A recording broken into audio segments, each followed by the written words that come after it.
கச்சா எண்ணெய் விற்பனையை வந்து தடுக்கிறதுக்காண்டி சர்வதேச நாடுகளை வந்து அமெரிக்கா வந்து பயங்கரமா மிரட்டிட்டு இருக்கு. ஸோ இதனால கச்சா எண்ணெய் விற்பனை வந்து விலை ஏற்றமாகுமா? அதே மாதிரி இது எங்க போய் முடிய போகுது சார்?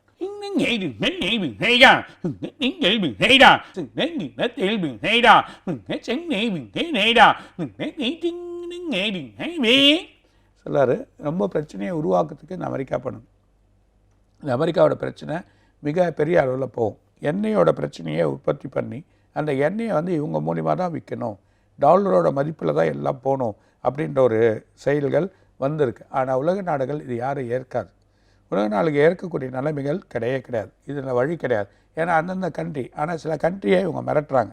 ஒன்று இந்த கண்ட்ரியை மிரட்டுறாங்க, ரெண்டாவது வந்து நமக்கு ஈராக்கில் இருக்கவங்கள சண்டை வலிக்கணும்னு நினைக்கிறாங்க. புரியுதுன்னா அவங்க இருக்க எண்ணெய் ஆயிலெலாம் நிறைய கம்பெனி அங்கே க்ளோஸ் ஆகிருக்கு. ஸோ அதனால் நிறைய கம்பெனிகள் க்ளோஸ் ஆகிருக்கு. இதனால் நிறைய பிரச்சனைகள் ஏற்படுறதுக்கான வாய்ப்புகள் ரொம்ப அதிகமாக இருக்குது. மூணாவது பார்த்தீங்கன்னா அதர் கண்ட்ரி, இன்னும் 2-3 கண்ட்ரி. ஸோ எங்கெல்லாம் ஆயில் இருக்கோ அந்த கண்ட்ரியோட வழியை வந்து இவங்க பிரச்சனை பண்ணணும்னு நினைக்கிறாங்க. இவங்க சுற்றி வளைச்சி ரஷ்யாவோட வழியில் வரணும், ரஷ்யா வந்து ஒரு அடங்கி போகணும் அப்படின்ற ஒரு இதுவை தான் இவங்க எடுத்துன்னு வர மாதிரியே தெரியுது. ஆனால் இது நடக்காது.